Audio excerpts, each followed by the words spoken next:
أشهد أن لا إله إلا الله وحده لا شريك له وأشهد أن محمدا عبده ورسوله أما بعد فأعوذ بالله من الشيطان الرجيم بسم الله الرحمن الرحيم الحمد لله رب العالمين الرحمن الرحيم مالك يوم الدين إياك نعبد وإياك نستعين اهدنا الصراط المستقيم صراط الذين أنعمت عليهم غير المغضوب عليهم ولا الضالين.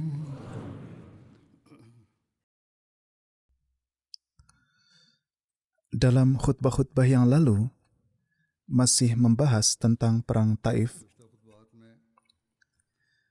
Pada masa itu,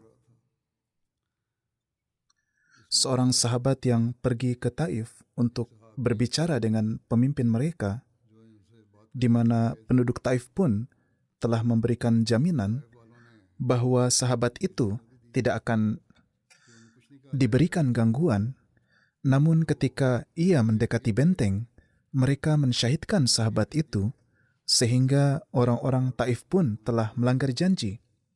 Akan tetapi, meskipun penduduk Taif melanggar janji, Rasulullah Shallallahu Alaihi Wasallam tidak meninggalkan upaya perdamaian. Beliau Shallallahu Alaihi Wasallam sekali lagi mengutus Hazrat Hanzalah bin Rabi kepada penduduk Taif. Ketika Hazrat Hanzalah mendekati benteng dan mengirim pesan untuk berunding, beberapa orang dari mereka keluar untuk berdialog, dan Hazrat Hanzalah berkata, "Apakah kalian menginginkan perdamaian atau tidak?" Alih-alih mengatakan sesuatu, orang-orang tersebut menyerang Hazrat Hanzalah dan mulai berusaha menangkapnya dan membawanya ke dalam benteng. Atas hal ini, Rasulullah SAW bersabda, "Siapakah yang akan menyelamatkan dan membawa kembali Hanzalah? Siapapun yang membawanya akan mendapatkan pahala dan ganjaran sebanyak seluruh pejuang kita." Atas hal ini, Hazrat Abbas berlari pergi dan melepaskan Hazrat Hanzalah dari cengkeraman kaum musyrik dan membawanya kembali. Saat kembali, musuh juga menghujani batu dari benteng, akan tetapi mereka dapat selamat dari lemparan batu orang-orang kafir tersebut. Sebagaimana telah dijelaskan sebelumnya dalam khutbah-khutbah yang lalu, penduduk Taif dan Hawazin memiliki hubungan kekeluargaan dan perdagangan yang erat dengan penduduk Mekah, khususnya Quraisy. Mereka juga memiliki hubungan satu sama lain melalui pernikahan. Atas dasar ini, untuk perdamaian, Hazrat Abu Sufyan bin Harb dan Hazrat Mughirah bin Syu'bah masuk ke dalam benteng Taif. Namun mereka pun tidak berhasil. Akan tetapi, penghuni benteng mengajukan permintaan, "Sampaikanlah kepada Muhammad Sallallahu Alaihi Wasallam supaya tidak merusak kebun-kebun kami. Demi Allah dan demi hubungan kekerabatan yang ada, biarkanlah kebun itu begitu saja." Jadi di sini mereka yang tidak mau melaksanakan perjanjian apapun justru meminta agar dikasihani. Telah disebutkan sebelumnya bahwa atas permintaan mereka, Rasulullah SAW telah menarik kembali perintah untuk merusak kebun-kebun mereka.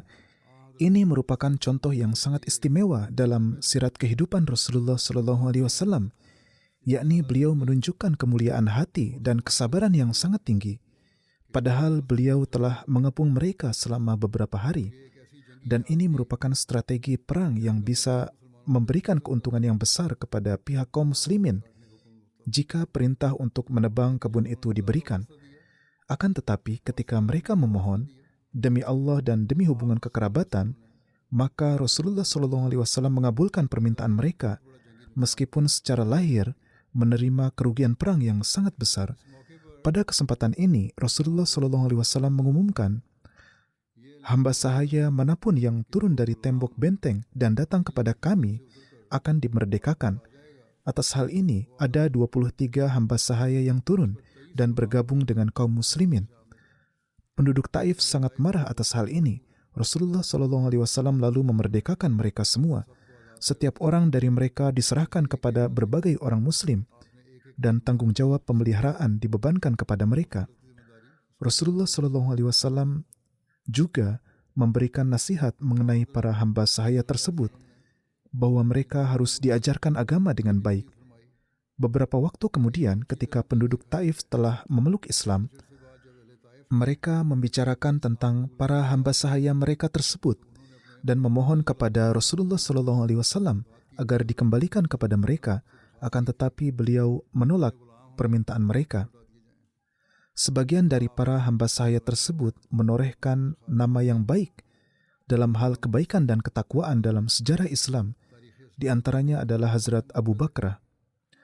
Pada suatu kesempatan, Uyainah bin Hishan Fazari meminta izin kepada Rasulullah SAW agar ia dapat masuk ke dalam benteng dan mengajak Banu Saqif kepada Islam.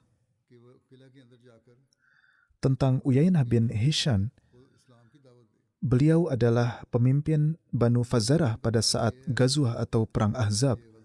Setelah kekalahan orang-orang kafir dalam Ghazwah Ahzab, ia masih bermaksud menyerang Madinah. Namun Rasulullah SAW keluar dari kota dan mencegah serangannya serta memaksanya untuk mundur. Dia memeluk Islam sebelum Fatah Mekah dan juga ikut serta di dalamnya. Pada saat Fatah Mekah, beliau juga telah menjadi Muslim meskipun hanya sekedar nama. Ia juga ikut serta dalam Ghazwah Hunain dan Taif. Pada masa khilafat Hazrat Abu Bakar radhiyallahu ta'ala anhu, ia bersama dengan para pemberontak yang murtad. Ia juga menjadi korban fitnah kemurtadan dan condong kepada Tulaiha yang telah mengaku Nabi dan juga memberontak, lalu baiat dan bergabung kepadanya dan berperang melawan pasukan Islam. Dan ketika ia kalah dengan telak dan ditawan lalu dibawa ke hadapan Hazrat Abu Bakar, ia menyatakan penyesalannya. Hazrat Abu Bakar lalu memaafkannya dan ia kembali memeluk Islam. Pada saat itu, ia juga berkata bahwa sebelumnya ia tidak pernah benar-benar beriman. Tentang dirinya tertera bahwa ia adalah orang yang berwatak kasar dan berwajah masam. Ia adalah pejuang terkenal dan adalah pemimpin sukunya. Mengenainya disebutkan bahwa Nabi SAW menyebutnya Al-Ahmaq Muta', yaitu seorang pemimpin dan penuntun yang bodoh.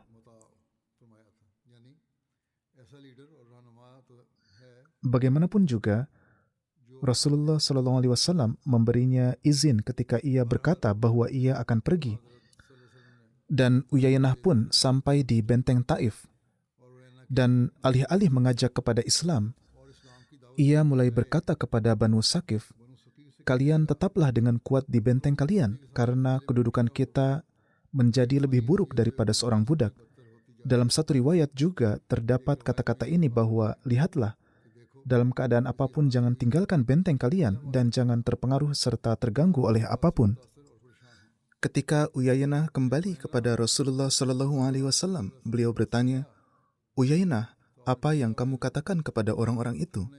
Ia berkata, saya membimbing mereka untuk menerima Islam dan mengajak kepada agama, memperingati mereka dengan neraka dan menunjukkan jalan menuju surga. Padahal Allah Ta'ala telah memberitahu beliau SAW melalui wahyu tentang apa yang sebenarnya ia katakan di sana. Maka Rasulullah SAW bersabda, kamu telah berbohong, kamu telah mengatakan ini dan itu kepada orang-orang itu. Dan beliau mengulangi semua perkataan Uyainah yang ia ucapkan di sana. Mendengar ini, Uyainah menjadi tercengang. Ia berkata, "Wahai Rasulullah Shallallahu Alaihi Wasallam, Anda berkata benar. Saya bertaubat kepada Anda dan kepada Allah Ta'ala atas perbuatan saya ini. Namun bagaimanapun juga, iman belum sepenuhnya tertanam dengan sempurna." Lalu Rasulullah Shallallahu Alaihi Wasallam bermusyawarah dengan Naufal bin Muawiyah Daili mengenai keadaan pengepungan tersebut. Maka ia berkata, "Ini seperti seekor rubah yang masuk ke dalam lubangnya. Jika kita tetap berdiri di sini, kita akan menangkapnya. Dan jika kita meninggalkannya, dia tidak akan memiliki kekuatan untuk menimpakan kerugian. Rubah akan pergi ke guanya sendiri." Mendengar ini, Rasulullah SAW memutuskan untuk mengakhiri pengepungan dan melalui Hazrat Umar, beliau mengumumkan kepada orang-orang bahwa insya Allah besok akan pulang. Tampaknya, dalam kenyataannya, ini bukan hanya sebagai hasil dari musyawarah, tetapi juga ada bimbingan atau isyarat khusus dari Allah Ta'ala yang diterima oleh beliau SAW sehingga beliau meninggalkan pengepungan ini. Padahal, dalam misi-misi perang beliau SAW, ini adalah kesempatan pertama di mana beliau tampaknya meninggalkan kemenangan yang sudah ada di depan mata. Dan dalam keadaan yang tampaknya tidak tepat, lalu beliau kembali. Para pengamat dan penulis riwayat, siapapun juga, kita telah melihat dalam sejarah bahwa bahkan sebelumnya, dalam pertempuran-pertempuran yang lebih sulit dan mustahil daripada ini, Allah Ta'ala telah menganugerahkan kepada beliau SAW kemenangan dan pertolongan yang luar biasa. Contoh jelasnya adalah penaklukan Banu Quraizah dan Khaybar. Peristiwa Hunain pada saat itu pun merupakan suatu contoh yang dekat. Dan bagaimana bisa hal itu dilupakan? Beberapa penduduk Mekah juga meyakini kekalahan Rasulullah SAW pada kesempatan Hunain. Dan di antara mereka ada satu kelompok yang bahkan ikut serta hanya untuk menyaksikan bagaimana kekalahan beliau. Akan tetapi pada saat itu juga Allah Ta'ala mengubah kekalahan yang sudah nyata itu menjadi kemenangan yang menakjubkan, yang luar biasa dan bersejarah. Dan di Taif, mereka itulah tentara yang sama yang telah melarikan diri dan kalah itulah yang bersembunyi dan duduk di dalamnya. Sebagaimana sinar pertolongan ilahi yang baru saja terjadi ini, maka menaklukkan Taif juga bukanlah perbuatan yang terlalu sulit dan mustahil. Akan tetapi beliau SAW secara lahir tampaknya menerima kekalahan ini dan mengumumkan untuk mengakhiri pengepungan.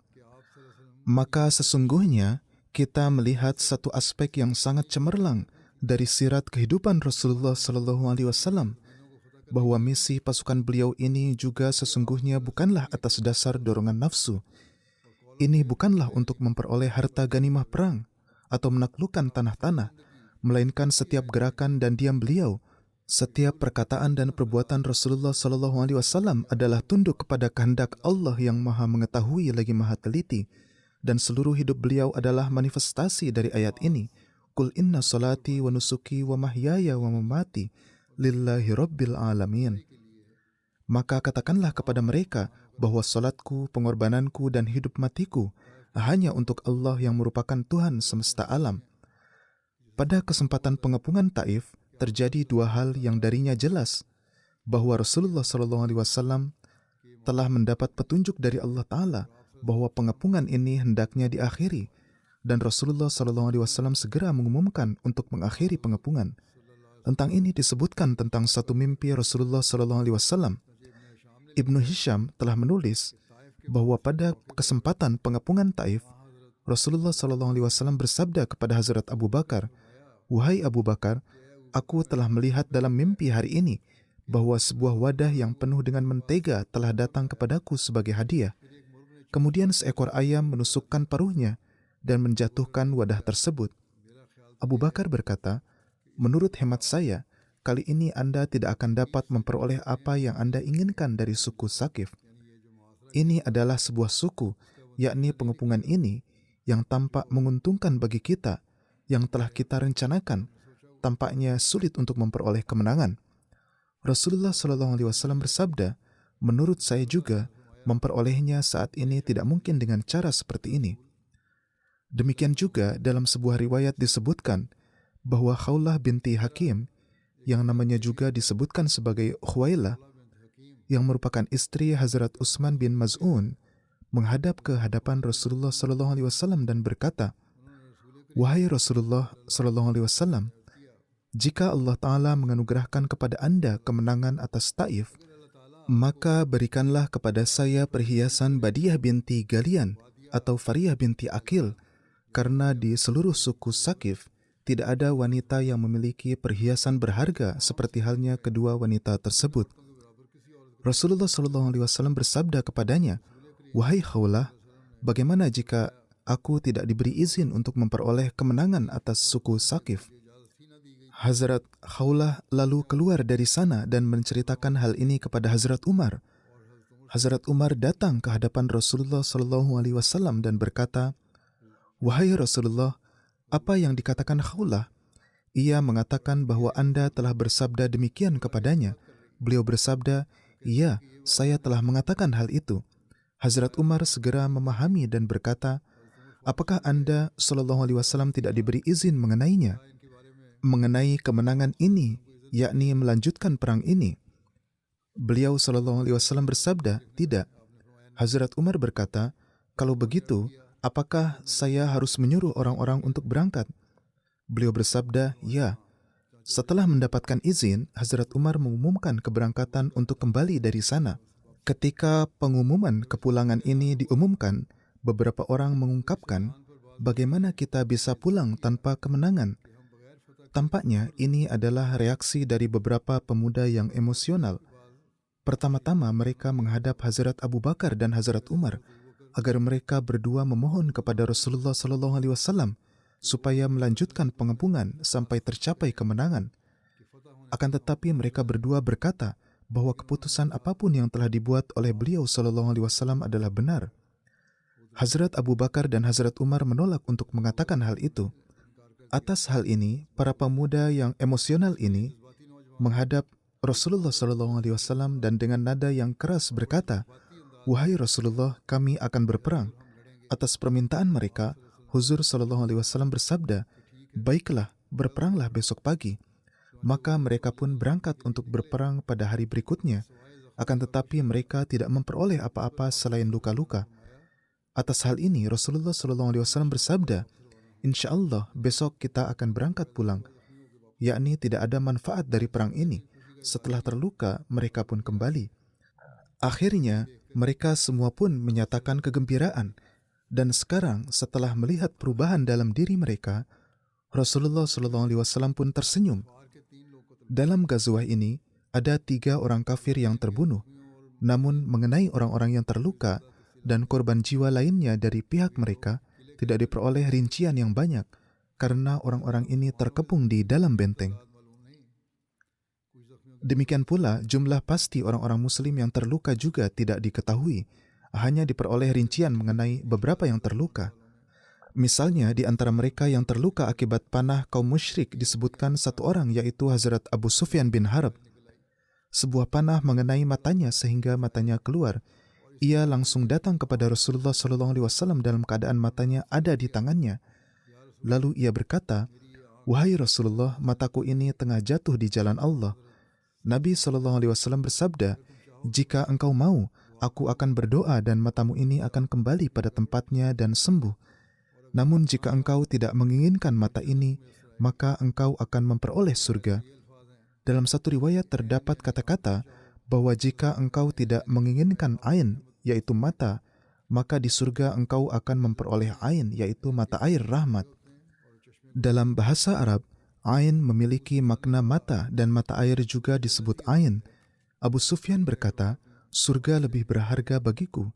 Dengan mengatakan demikian, dia melemparkan matanya dengan tangannya sendiri. Inilah Abu Sufyan yang sama yang pernah menjadi musuh berat Islam hingga Fatah Mekah dan juga menjadi panglima tentara kafir dalam perang Uhud. Namun setelah masuk Islam, ia pun tampak terdepan dalam pengorbanan-pengorbanan. Suatu kebetulan yang mengherankan pun adalah bahwa mata beliau yang satu lagi hilang dalam perang Yarmuk. Demikian pula disebutkan tentang seorang sahabat yaitu Abdullah putra Hazrat Abu Bakar Siddiq radhiyallahu taala anhu. Lukanya berkepanjangan dan terbukti fatal sehingga akhirnya dia wafat akibat luka tersebut pada masa kekhalifahan ayahnya, yakni Hazrat Abu Bakar radhiyallahu taala anhu. Dalam gazwah ini ada 12 sahabat yang wafat sebagai syahid yang nama-namanya adalah Hazrat Sa'id bin Ash, Hazrat Arfatah bin Janab, Hazrat Abdullah bin Abi Umayyah, Hazrat Abdullah bin Amir, Hazrat Sa'ib bin Haris dan saudaranya Abdullah bin Harith, Hazrat Julaiha bin Abdullah, Hazrat Sabit bin Jala, Hazrat Haris bin Sahal, Hazrat Munzir bin Abdullah, Hazrat Rukaim bin Sabit, dan Hazrat Abdullah bin Abu Bakar yang wafat kemudian. Dalam gazwah ini, Rasulullah SAW disertai dengan 2 istri suci beliau, yaitu Hazrat Ummu Salamah dan Hazrat Zainab. Untuk keduanya didirikan 2 kemah. Selama pengepungan, beliau SAW melaksanakan salat di antara kedua kemah tersebut. Mengenai berapa lama Rasulullah SAW mengepung Taif, terdapat beberapa riwayat. Sebagian mengatakan pengepungan dilakukan selama 10 malam lebih sedikit. Ibnu Hisham mengatakan bahwa ada juga yang mengatakan pengepungan dilakukan selama 17 malam. Ada juga yang mengatakan pengepungan dilakukan selama 20 hari. Sebagian mengatakan bahwa beliau mengepung selama 20 malam lebih sedikit. Dalam satu riwayat disebutkan bahwa Rasulullah SAW mengepung penduduk Taif hingga mendekati 30 malam. Dalam Sahih Muslim diriwayatkan dari Hazrat Anas, kami mengepung mereka selama 40 malam. Bagaimanapun ketika tiba waktu berangkat, beliau SAW bersabda, pulanglah dengan mengucapkan ini, Aibuna ta'ibuna abiduna li rabbina hamidun. Kami adalah orang-orang yang kembali, yang bertaubat, yang beribadah, dan yang memuji Rabb Tuhan kami. Lalu disampaikan kepada Rasulullah SAW, wahai Rasulullah SAW, doakanlah keburukan untuk Banu Saqif. Akan tetapi, kelapangan hati dan kasih sayang beliau SAW adalah sedemikian rupa, sehingga meskipun tampaknya beliau pergi tanpa mencapai tujuan, namun beliau SAW tidak mendoakan keburukan untuk mereka, melainkan berdoa, Allahumma hdi Thaqifan wa'ti bihi muslimin. Ya Allah, berilah petunjuk kepada suku Saqif dan jadikanlah mereka muslim dan bawalah mereka kepada kami. Setelah itu, ketika Rasulullah SAW menaiki tunggangan beliau untuk pulang dari sana, beliau berdoa, Allahumma hdihim waqfina mu'natahum. Ya Allah, berilah mereka hidayah dan cukupkanlah Engkau bagi kami dalam menghadapi perbendaharaan dan pengintaian mereka. Hal ini adalah karena tujuan murni beliau adalah agar manusia yang tersesat dapat kembali kepada Sang Khalik mereka. Maka Allah Ta'ala mengabulkan doa Rasulullah SAW dengan cara bahwa belum genap setahun berlalu, penduduk Taif ini pada bulan Ramadan tahun ke-9 Hijriah, mereka seluruhnya menjadi Muslim. Hazrat Muslim Maud juga telah menyatakan mengenai hal ini di suatu tempat. Beliau bersabda, Rasulullah SAW berangkat menuju Taif, kota yang penduduknya telah melempari batu, telah mengusir Muhammad Rasulullah SAW dari kotanya. Rasulullah SAW mengepung kota ini untuk beberapa waktu. Akan tetapi kemudian atas saran beberapa orang yang mengatakan bahwa tidak perlu membuang waktu dengan mengepung mereka, karena di seluruh Arab sekarang hanya kota ini saja yang dapat berbuat demikian, maka beliau meninggalkan pengepungan dan pergi, dan setelah beberapa waktu, orang-orang Taif pun menjadi Muslim. Kemudian tertera juga tentang pembagian harta ganimah Perang Hunain. Pada tanggal 5 Zulqa'dah, Rasulullah SAW datang dari Taif ke Jiranah, tempat di mana semua tawanan dan harta ganimah perang terkumpul. Berdasarkan perintah Rasulullah SAW, perlakuan baik terhadap para tawanan ini adalah sedemikian rupa, yakni untuk tempat tinggal mereka dibangun bangunan-bangunan sementara agar mereka dapat terlindung dari terik panas dan juga dingin. Rincian harta ganimah perang adalah sebagai berikut. 6.000 budak laki-laki dan perempuan, di mana pengaturan tempat tinggal mereka telah diupayakan, dan dalam beberapa riwayat disebutkan jumlah 8.000 hingga 24.000. Jadi ini tidak seperti perang-perang di masa kini, di mana mereka yang saling bermusuhan menghancurkan rumah-rumah yang telah dibangun. dan meruntuhkannya seperti yang dilakukan oleh Israel. Bahkan untuk musuh pun, beliau membangun tempat tinggal yang jumlahnya 6.000 hingga 8.000, 24.000 unta termasuk dalam harta ganimah. Ada lebih dari 40.000 domba dan kambing, serta 4.000 uqiyah perak yang kira-kira sama dengan 490 kilogram. Sebelum ini, kaum muslimin belum pernah memperoleh harta ganimah yang sebanyak ini.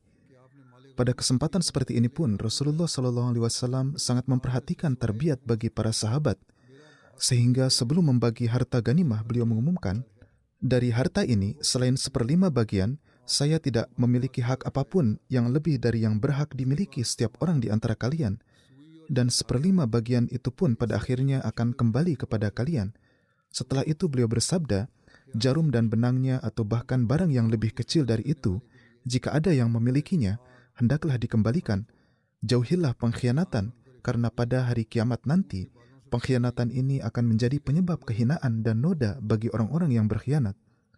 Setelah mendengar seruan ini, seorang sahabat datang menghadap beliau dengan membawa gulungan tali yang terbuat dari bulu unta sambil berkata, "Wahai Rasulullah SAW, aku telah mengambil benang dari harta ganimah untuk memperbaiki pelana yang robek."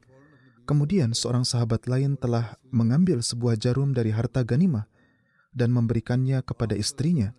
Setelah mendengar pengumuman ini, dia segera pergi kepada istrinya dan mengambil kembali jarum tersebut dari istrinya, lalu mengembalikannya ke dalam harta ganimah. Ketika Rasulullah SAW memulai pembagian harta, beliau memulainya dengan ta'liful qulub, untuk melunakkan hati. Ini adalah para pemimpin Arab yang baru masuk Islam yang beliau berikan terlebih dahulu. Mereka memiliki kedudukan terhormat dan mulia di suku-suku mereka masing-masing. Beliau memberikan hadiah kepada mereka untuk melunakkan hati mereka. Rasulullah SAW memberikan kepada beberapa orang dari mereka 100 ekor unta, lalu kepada beberapa yang lain 50 ekor unta, dan ini belum termasuk perak dan hamba sahaya. Dalam satu buku sirat kehidupan Nabi, disebutkan bahwa Abu Sufyan bin Harb diberi 100 ekor unta. Ketika Abu Sufyan menghadap Rasulullah SAW, ia melihat setumpuk perak yang ada di hadapan Rasulullah SAW. Maka setelah melihatnya berkata, "Wahai Rasulullah, Anda telah menjadi orang terkaya di antara suku Quraisy."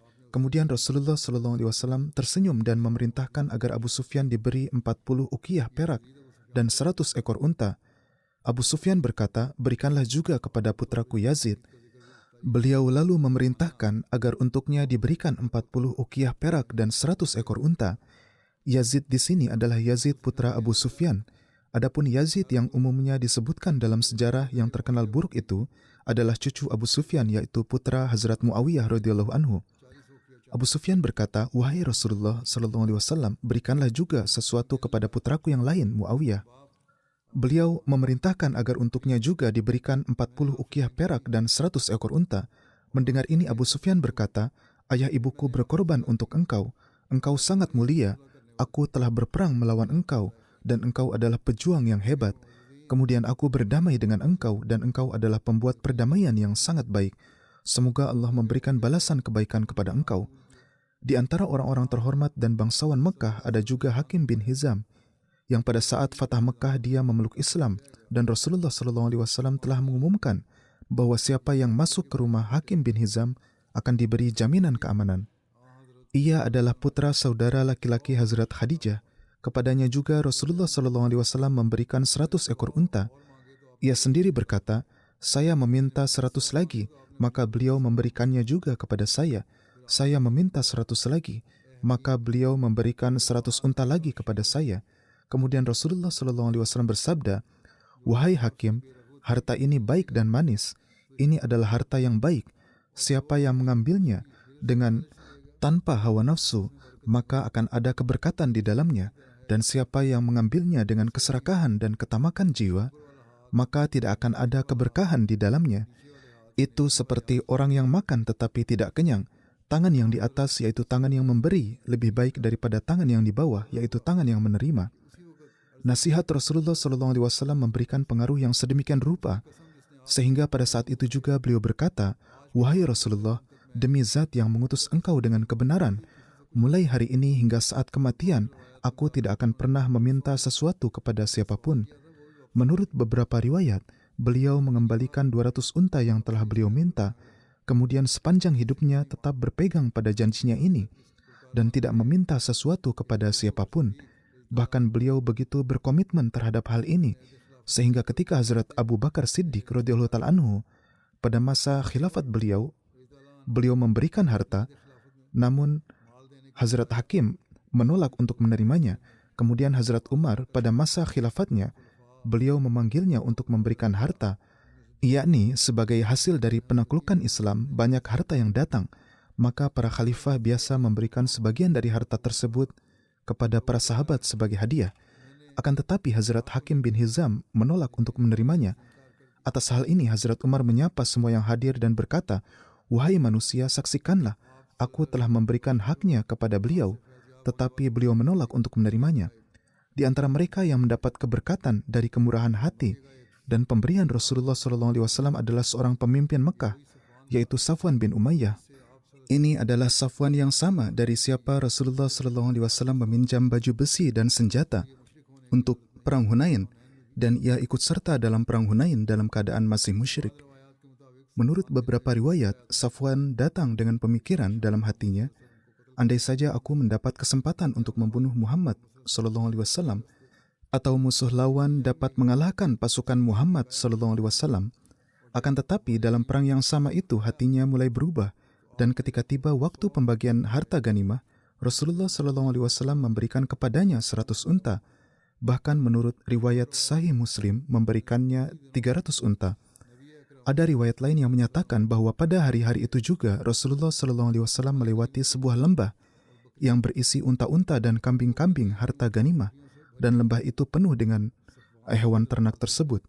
Melihat begitu banyaknya harta itu, Safwan menjadi takjub. Maka beliau SAW bersabda, "Wahai Abu Wahab, ini adalah panggilan Safwan. Apakah lembah ini membuatmu takjub?" Ia berkata, "Ya." Rasulullah SAW bersabda, "Semua harta ini adalah milikmu, ambillah." Safwan dengan segera berkata, "Aku bersaksi bahwa engkau adalah Nabi Allah, karena pemberian seperti ini hanya dapat dilakukan oleh seorang Nabi." Menurut riwayat lain, Safwan bin Umayyah sendiri menuturkan, Rasulullah SAW terus-menerus memberikan kepadaku harta ganimah perang Hunain, yang hasilnya adalah, sebelumnya beliau SAW adalah sosok yang paling tidak kusukai dari seluruh makhluk. Kemudian beliau menjadi yang paling kucintai dari seluruh makhluk. Singkatnya, Rasulullah SAW terus memberikan kepada berbagai pemimpin Arab, dan jumlah mereka semua disebutkan lebih dari 50 orang. Setelah itu, Rasulullah SAW memerintahkan Hazrat Zaid bin Sabit untuk memanggil orang-orang yang tersisa dan membagikan harta ganimah di antara mereka. Bagian masing-masing orang mendapatkan 4 ekor unta atau 40 ekor kambing, dan dengan demikian beliau membagikan seluruh harta ganimah yang merupakan harta ganimah terbanyak hingga saat itu kepada semua orang. Ini adalah hal berkenaan dengan sirat kehidupan Rasulullah SAW yang patut direnungkan. Para penentang melontarkan tuduhan terhadap diri beliau dan peperangan yang beliau lakukan bahwa karena kaum muslimin miskin dan tidak memiliki harta kekayaan, maka perang-perang pun dilakukan. Jika ada sedikit saja kebenaran dalam pernyataan ini, maka pembagian harta ganimah perang Hunain akan dilakukan dengan cara yang berbeda. Akan tetapi di sini kita melihat bahwa bagian besar dari harta ganimah diberikan kepada orang-orang luar untuk ta'liful qulub, atau meluluhkan hati, yaitu kepada para pemimpin Quraisy. Bahkan menurut beberapa riwayat, seluruh harta dibagikan kepada orang-orang lain. Meskipun dalam hal ini terdapat berbagai hikmah, tetapi dunia telah menyaksikan bahwa beliau SAW tidak menyimpan apapun untuk diri beliau sendiri. Bahkan menurut beberapa riwayat yang rinciannya akan disampaikan, bahwa kepada para sahabat beliau yang memiliki jiwa pengorbanan dan setia, yaitu kaum Ansar Madinah, mereka tidak diberikan apapun dari harta ganimah ini. Rasulullah SAW menjelaskan suatu hikmah dalam memberikan harta kepada Quraisy dengan bersabda, "Inni ukti Quraisyan li ta'lifihim li annahum hadisu ahdi bijahiliyah." yakni aku memberikannya kepada Quraisy untuk melakukan ta'liful qulub atau meluluhkan hati, karena belum lama mereka memutuskan hubungan dengan kekafiran dan iman mereka belum begitu kuat. Dalam riwayat Bukhari disebutkan, Inna Quraisyin hadithu ahdin bijahiliyatin wa musibatin wa inni uridu an ujbirahum wa u'allifahum, yaitu masa kekafiran Quraisy serta musibah kehancuran dan kebinasaan mereka baru saja berlalu. Tujuanku adalah mengganti kerugian mereka dan meluluhkan hati mereka. Kemudian dari pembagian yang bijaksana dan pemberian-pemberian ini muncul pengaruh-pengaruh yang sangat penuh berkat, sehingga mereka yang dahulu haus akan darah beliau, kini bagi mereka di seluruh dunia yang paling utama dan tercinta adalah Rasulullah SAW. Mereka yang sebelumnya mempertaruhkan jiwa raga untuk menghancurkan Islam, kini siap mengorbankan nyawa mereka untuk melindungi Islam dan Rasulullah SAW. Dan di antara mereka ada beberapa yang kemudian memperoleh kedudukan syahid dalam perang-perang Islam, dan keislaman mereka semua terbukti sebagai keislaman yang baik. Pada kesempatan itu, beberapa orang munafik juga menunjukkan sikap yang tidak sopan dengan mengajukan keberatan terhadap pembagian harta, dan mereka menuduh beliau SAW bahwa na'udzubillah, beliau seolah-olah tidak berlaku adil dan tidak pula melakukan hal yang sesuai dengan keridhaan Allah. Ketika Rasulullah SAW mendengar hal ini, wajah beliau menjadi merah dan bersabda, jika Allah dan Rasul-Nya juga tidak berlaku adil, maka siapakah lagi yang akan berbuat adil dan berkeadilan? Kemudian beliau bersabda, Allah merahmati saudaraku yakni Hazrat Musa. Kepada beliau diberikan kesulitan-kesulitan dan penderitaan-penderitaan yang lebih besar dari ini, dan beliau bersabar menghadapinya. Kemudian ada seorang laki-laki yang bernama Zul Khuwaisirah yang berdiri di hadapan beliau dan berkata, Wahai Muhammad SAW, apa yang telah engkau lakukan hari ini telah aku saksikan. Beliau bersabda, baiklah, apa yang telah engkau saksikan? Ia berkata, engkau tidak berlaku adil. Beliau bersabda, celakalah kamu, jika keadilan tidak ada padaku, maka ada pada siapa?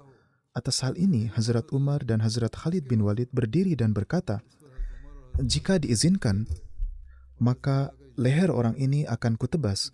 Beliau SAW bersabda, tidak, mungkin saja orang ini melaksanakan solat. Ini bukanlah suatu kepastian, tetapi hanya berdasarkan keraguan bahwa mungkin orang ini melaksanakan solat, maka bagaimana mungkin beliau dapat memerintahkan untuk memenggal lehernya? Lihatlah bagaimana perbuatan orang-orang Islam pada zaman sekarang ini. Atas hal ini, Hazrat Khalid mengajukan pertanyaan, apakah mungkin seorang yang melaksanakan solat dapat mengatakan sesuatu yang tidak ada dalam hatinya? Rasulullah bersabda, Khalid, aku tidak diberi perintah untuk merobek-robek hati manusia atau membelah dada mereka untuk melihat ke dalamnya.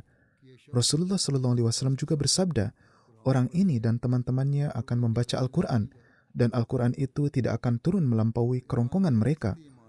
Iman mereka adalah iman yang dangkal, dan mereka akan keluar dari agama seperti anak panah yang menembus mangsa yang sedemikian rupa, sehingga pada anak panah itu tidak terdapat sedikit pun bekas darah.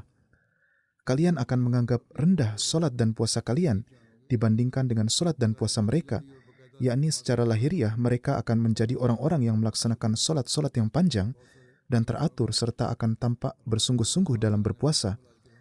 Ini adalah perbuatan yang kita lihat sedang terjadi pada banyak orang muslim pada zaman sekarang ini, dan khususnya pada mereka yang menyebut diri mereka sebagai ulama. Beliau SAW telah menubuatkan hal ini sebelumnya. Para penafsir hadis menjelaskan bahwa orang-orang ini menjadi salah satu pencetus fitnah Khawarij, dan pada zaman Hazrat Ali, kelompok ini muncul ke permukaan, dan kemudian Hazrat Ali berjihad melawan mereka. Hazrat Muslim Maud bersabda, seorang bernama Zul Khuwaisirah datang kepada Rasulullah SAW dan berkata, Wahai Muhammad SAW, apa yang telah engkau lakukan hari ini telah aku lihat. Beliau bersabda, apa yang telah engkau lihat? Ia berkata, aku telah melihat bahwa engkau hari ini telah berbuat zalim dan tidak berlaku adil. Nauzubillah. Beliau bersabda, celakalah kamu. Jika aku tidak berlaku adil, maka siapa lagi manusia di dunia ini yang akan berlaku adil? Pada saat itu, para sahabat bangkit dengan marah, dan ketika orang ini bangkit meninggalkan masjid, sebagian dari mereka berkata, wahai Rasulullah, orang ini layak dibunuh. apakah engkau mengizinkan sekarang mereka, yakni musuh jemaat, berbicara besar tentang penghujatan terhadap kenabian? Maka lihatlah juga peristiwa ini. Beliau bersabda, jika orang ini mematuhi hukum, bagaimana kita bisa membunuhnya? Artinya, ia mematuhi aturan dan hukum yang kita miliki, maka tidak perlu membunuhnya. Para sahabat berkata, wahai Rasulullah, seseorang secara lahir melakukan sesuatu dan di dalam hatinya ada hal yang lain. Apakah orang seperti itu tidak layak mendapat hukuman? Rasulullah SAW bersabda, Allah tidak memerintahkanku untuk berurusan dengan orang-orang sesuai dengan isi hati mereka. Aku diperintahkan untuk berurusan dengan orang-orang sesuai dengan yang tampak dari mereka. Kemudian beliau bersabda, ia dan teman-temannya suatu hari akan memberontak terhadap Islam. Ya, saya sekarang memang tidak memberikan hukuman apa-apa, tetapi jika mereka memberontak, maka mereka juga akan mendapatkan hukuman. Maka pada zaman Hazrat Ali, orang ini dan orang-orang dari sukunya menjadi pemimpin para pemberontak yang memberontak terhadap Hazrat Ali, yang terkenal dengan nama Khawarij. Sisanya insya Allah akan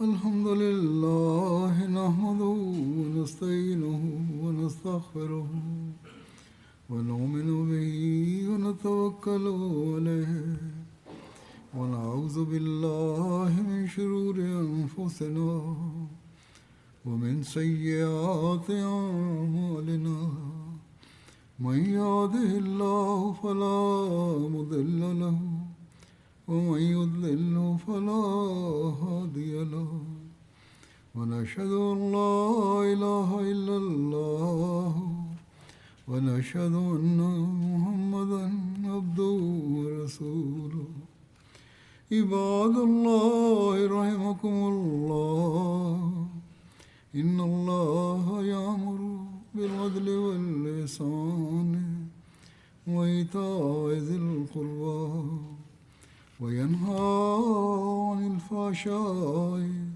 والمنكر والبغي يعظكم لعلكم تذكرون اذكروا الله يذكركم وادعوه يستجب لكم ولذكر الله أكبر